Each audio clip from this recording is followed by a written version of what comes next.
ହାରିଗଲି ରେ ସମୟ ତୋ ନିକଟରେ ମୁଁ ଆଜି ହାରିଗଲି ରେ ହାରିଗଲି ତୋ ନିକଟରେ ବେଇମାନ ସ୍ୱାର୍ଥପର সময়টা ମୋ ସହିତ ବେଇମାନି କଲା ରେ ମୋ ଭାଗ୍ୟଟା ମତେ କେମିତି ବିଶ୍ୱାସଘାତକତା କରନ୍ତି ଶିଖେଇ ଦେଲା। କାହିଁକି ଭାଇ ତମର କଣ ମୋ ଉପରେ ଏତିକି ଭରସା ନଥିଲା? କିଛି କରି ନ ପାରିଥିଲେ ବି ତମ ପାଖରେ ରହି ତମ ଗୋଡ ହାତ ଗୋଡ ଆଉସି ଦେଇ ପାରିନଥାନ୍ତି। କାହିଁକି ମତେ ସେଥିରେ ବଞ୍ଚିତ କଲ? ଆରେ ପାଗେଳା ଗୋଟାଏ କଥାକୁ ମୁଁ କେତେ ଥର କହିବି କହିଲୁ? ମନେ ରଖ, ବସା ବାନ୍ଧିଥିବା ଗଛକୁ ଚଢେଇ ମାନେ ଯଦି ଘୃଣା ନ କରିବେ ସେମାନେ ନୂଆ ଗଛର ସନ୍ଧାନ କେବେ ପାଇପାରିବେନି। ଆରେ ମୋ ଠାରୁ ଅଲଗା ହେଲୁ ବୋଲି ସିନା ଆଜି ଏତେ ବଡ ମଣିଷ ତୁ ହେଲୁ, କଲେକ୍ଟର ହେଲୁ, ଏତେ ବଡ ଚାକିରି କଲୁ। ଦରକାର ନାହିଁ ମୋର ସେ ଚାକିରି, ଦରକାର ନାହିଁ ମୋ ବଡ ଲୋକ ହବା। ମୋର କେବଳ ମୋ ବୁଢା ବର ଗଛ ଦରକାର।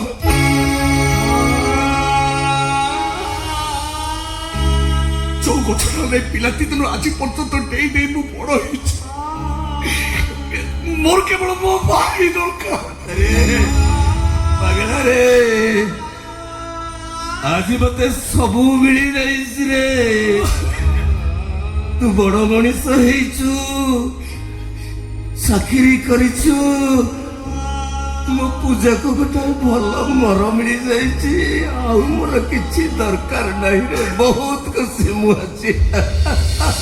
ମୁଁ ତମକୁ ଘୃଣା କରେ, ସେତିକି ଘୃଣା ମଣିଷ ନର୍ତକ କରନ୍ତି, ମୁଁ ସେତିକି ଘୃଣା କରେ। ଘୃଣା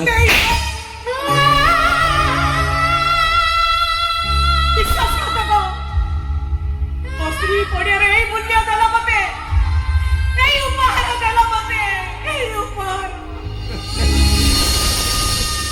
ଆରେ ତମେ ଜାଣିଛ ତମ ଭୁଲଟା ଜୀବନରେ କଣ କରିଥିଲ?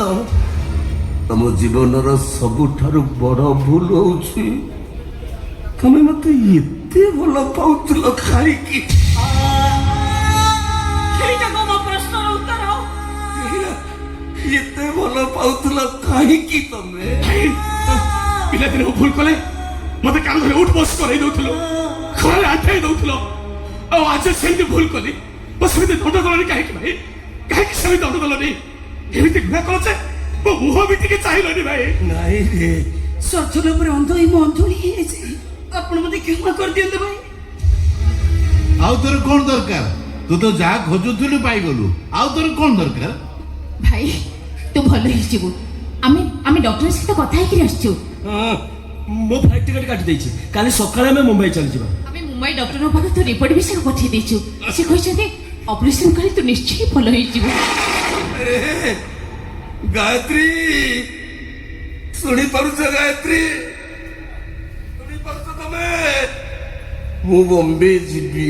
ଭାଇ ତମେ ବମ୍ବେ ଯିବ? ବଡ ଡାକ୍ତରକୁ ଦେଖେଇବେ ମାନେ ମତେ। ହଁ ଭାଇ ମୋର ଅପରେସନ ହବ, ହଁ ଭାଇ, ଭଲ ହେଇଯିବି ମୁଁ। ମୁଁ ଆପଣଙ୍କ ପାଇଁ ମନ୍ଦିରରେ ଦୀପ ଲଗେଇ ଦେଇ ଆସିଛି। ଆପଣ ବମ୍ବେ ଗଲେ ଭଲ ହେଇଯିବେ। ଏମାନେ ମୋ ପାଇଁ କେତେ ଚିନ୍ତା କରୁଛନ୍ତି ଦେଖୁଛ ଗାୟତ୍ରୀ, କେତେ ଚିନ୍ତା ଏମାନଙ୍କର।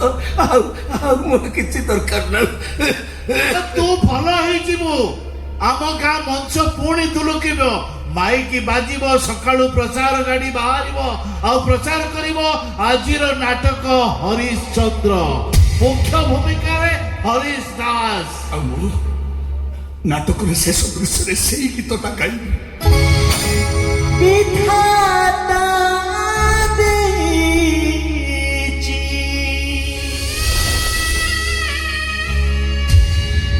ଏମିତି ଯାତନା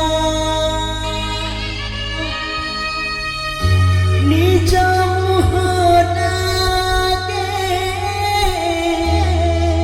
ନିଜକୁ ଚିହ୍ନା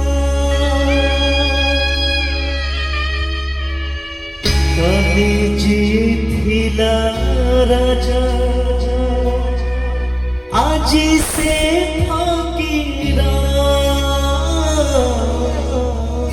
কপাড় যাইছি ফাটি ভাঙ্গিছি সংসার